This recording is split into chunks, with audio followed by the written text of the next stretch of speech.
இன்னும் பல விஷயங்கள் நீங்கள் வந்து கண்டிப்பாக எங்களுக்கு ஷேர் பண்ணணும். கபடி அப்படிங்கிறத உலகத்தரத்துக்கு கொண்டு போகணுங்கிறது தான் பிம்பம் டிவியோட மெயின் ஆர்வம்.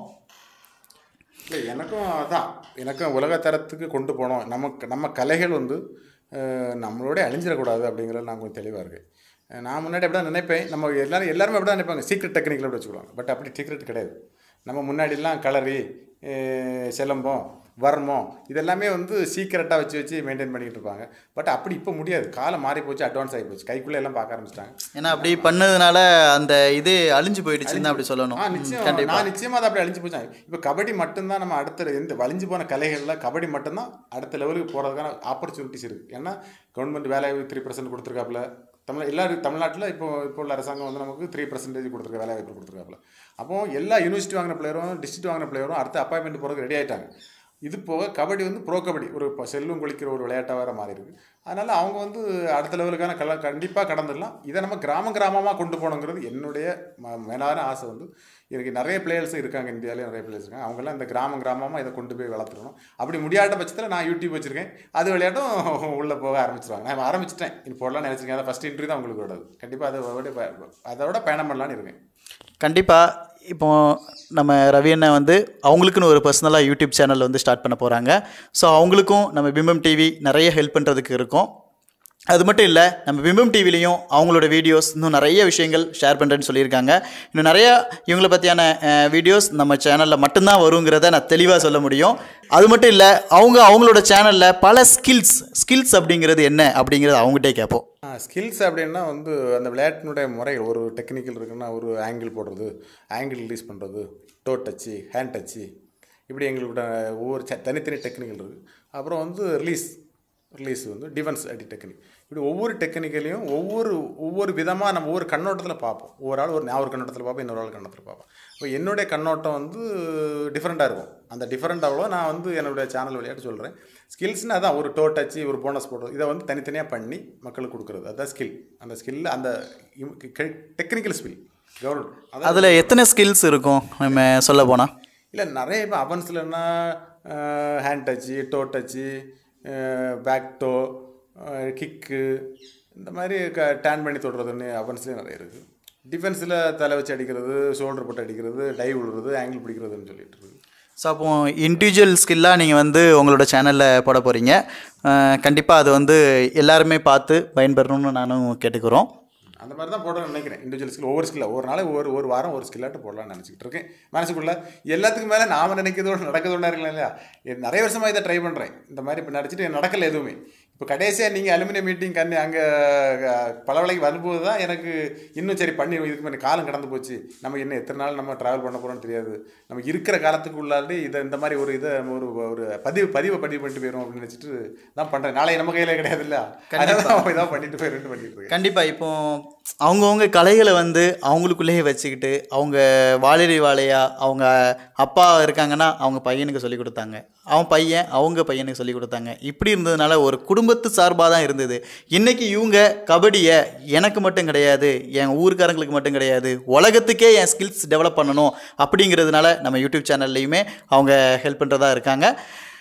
அது மட்டும் இல்லை, அவங்க யூடியூப் சேனல் அதோட டிஸ்கிரிப்ஷனும் நாங்கள் கீழே கொடுக்குறோம்.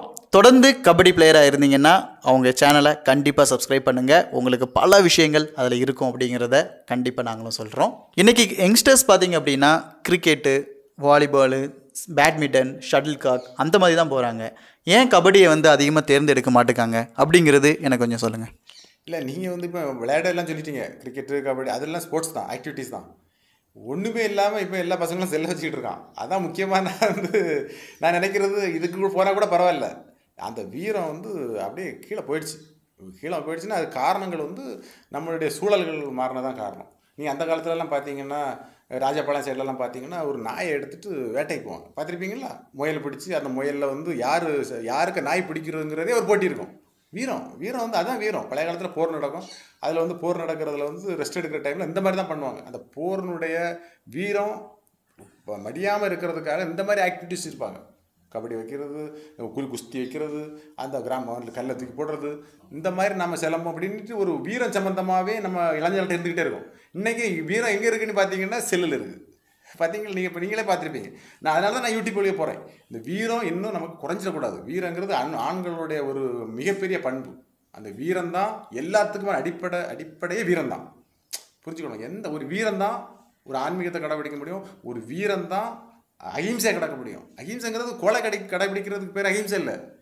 என்னால் ஒருத்தனை அடிக்க முடியும், அவன் என்ன அடிக்க வந்தாலும் நான் குளிஞ்சு போகிறாதான் அது அகிம்சை. என்னால் கழியாது, அவன் அடிக்க வந்து அடி வாங்கணும்னு சொல்லி நாங்கள் ஓடன பிறகு அது அகிம்சை இல்லை. அதுக்கும் வீரம் தேவை. அகிம்சைக்கும் வீரம் தேவைங்கிறது தான் அடிப்படையான கொள்கை. இது எல்லாம் நம்ம ஒரு வீரம் இருந்தால் தான், ஒரு ஊரில் ஒருத்தர் 2 பேர் இருந்தால் தான் அதை வந்து வழிநடத்த முடியும். 4-5 பேர் இருந்தால் தான் ஒரு ஆக்சிடென்ட் நடந்தால் கூட ஒரு கோழையால் போய் அதை தூக்க மாட்டான். ஒரு வீரம் இருந்தால் தான் என்னென்னு வரட்டு பார்ப்போன்னு சொல்லி முதல்ல போய் தூக்குவான். ஒரு கல்யாண வீட்டுக்கு போனாலும் சரி, அந்த ஃபங்க்ஷன் நடத்தி கொடுக்குறது பார்த்தீங்கன்னா ஒரு வீரமான ஒரு ஆண் மகனால் தான் அது முடியும். இப்போ நீங்கள் எங்கே பார்த்தீங்கன்னா எல்லாருமே முன்னாடினா கல்யாண வீட்டில் விளம்புறதுக்கு நம்ம பசங்க தான் விளம்புவாங்க. இப்போ பார்த்தீங்கன்னா வாடகை ஆள் பிடிச்சி போட்டு விளம்புறாங்க. அந்த மாதிரி வீரத்தினுடைய தன்மை வந்து கொஞ்சம் ட்ராப் ஆகிட்டு இருக்கு. இதை நாம் கொஞ்சம் இந்த கபடியின் மூலம் நிறைய போயிட்டு பார்த்தீங்களா, ஜல்லிக்கட்டு வந்து அதுலேருந்து டவுன் ஆகுது. பார்த்தீங்களா, இவங்க வந்து வீரம் வந்து குறைஞ்சிக்கிட்டே வருது எந்த விளையாட்டாவது. அதை விடக்கூடாது. கபடியின் மூலம் நாம் இழந்த வீரத்தை நம்ம கண்டிப்பாக மீட்டெடுக்க முடியும். அது 100% சத்தியம். இப்போ எவ்வளோ பேருக்கு தெரியும் தமிழர்களின் ஒரு முக்கியமான விளையாட்டு கபடிங்கிறதே நமக்கு தெரியல. ஆமாம். ஸோ அதை பற்றியான உங்களுக்கு கோவம் என்ன கோவம்? கண்டிப்பாக எத்தனை பேருக்கு தெரியும் நம்ம தேசிய விளையாட்டு, தமிழர்களின் தேசிய விளையாட்டு கபடி. இது எத்தனை பேர் தெரியும்னு தெரியல. அவங்க வந்து எத்தனையோ நாடு இருக்குது. அதனால் நம்ம தமிழ்நாட்டில் தேசிய விளையாட்டு கபடி. இது நம்ம தான் இதை உருவாக்குனது.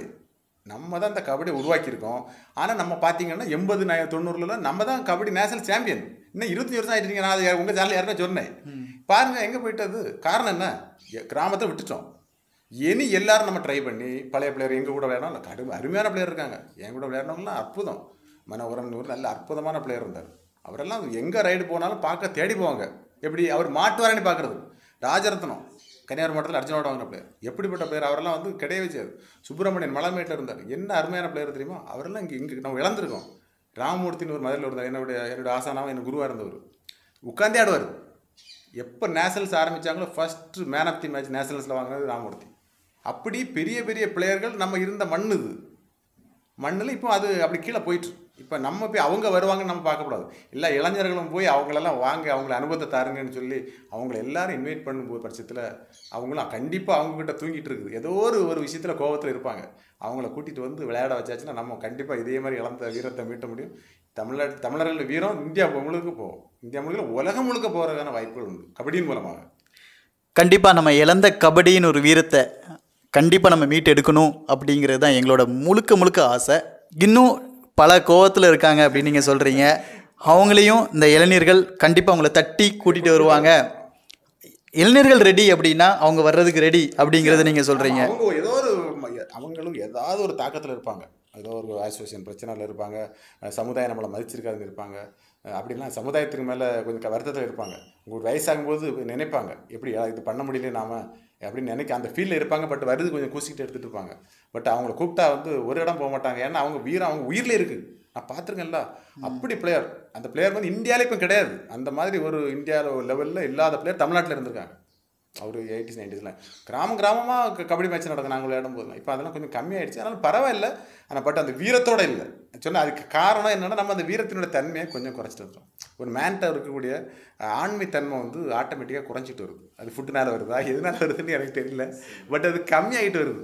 அதை வந்து நாம் வந்து என்ன செய்யணும், இந்த மாதிரி ஆக்டிவிட்டிஸ் பண்ணால் தான் முடியாது.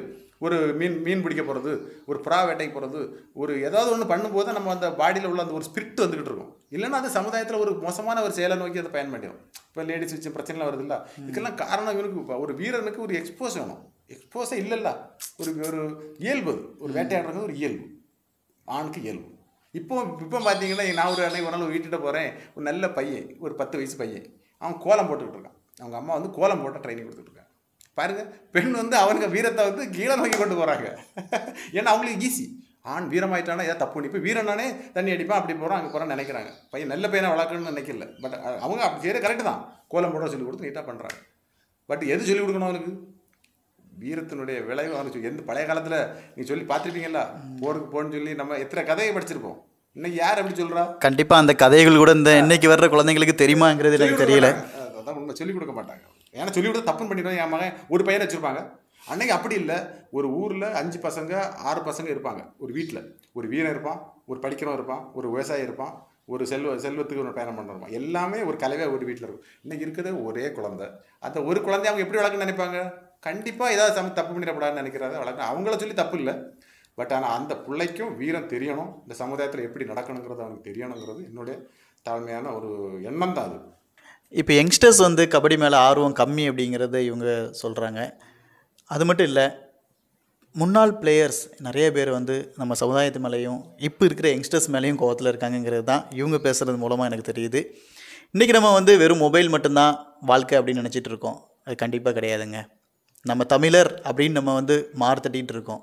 அது மட்டும் கிடையாது. ஜல்லிக்கட்டுக்கு எவ்வளோ எல்லோரும் ஸ்பிட்டாக இருந்தீங்க, அதே மாதிரி கபடியும் நீங்கள் ஸ்பிட்டாக கொண்டு வாங்க. நம்ம ஜல்லிக்கட்டுக்கு எவ்வளோ போராடணும் நம்ம யங்ஸ்டர்ஸ், அதே மாதிரி கபடிக்கும் நம்ம கண்டிப்பாக போராடி தான் செய்யணும். ஏன் அப்படி சொல்கிறேன் அப்படின்னா, பழைய பிளேயர்ஸ்லாம் இன்னும் ஒரு கோவத்தில் இருக்காங்க. ஏன்? அவங்க சொன்ன மாதிரி இப்போ இருக்கிற 10 வயசு பையன் கோலம் போட்டுட்ருக்கான் அப்படின்னா நம்ம தமிழர்களுக்கு உண்மையாகவே அது நல்ல ஒரு அடையாளம் இல்லை.